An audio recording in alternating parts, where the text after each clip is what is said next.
এখন কোথাও কোনো ঘাটতি আছে কিনা এবং কিভাবে করলে ভালো হবে সেটা অবশ্যই এটা তো একটা মিটিং মাইনাস করে নিন কে কে থাকবে সেটা কে কে থাকবে এটা কখনো এখানকার মিটিং এ ঠিক হয় না।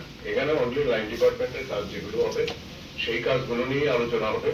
পরবর্তী সময় এক্সিকিউটিভ কমিটির যখন মিটিং হবে সেই মিটিং এ স্থির হবে কারা আসবেন, কিভাবে আসবেন, কোন দিকে আসবেন।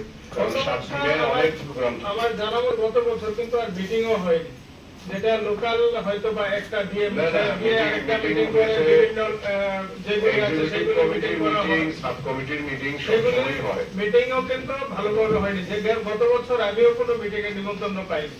একটা মিটিং এর জায়গায় ছিল, সেটাতে আমি ছিলাম না, শিলংয়ে চলে গিয়েছিলাম। মিটিং এর মানে মাইনুটস থাকে, শিলংয়ে চলে গিয়েছিলাম, নিমন্ত্রণ করা হয়, কারা পার্টিসিপেট করেন সেগুলো সবই ডিসাইডেড থাকে।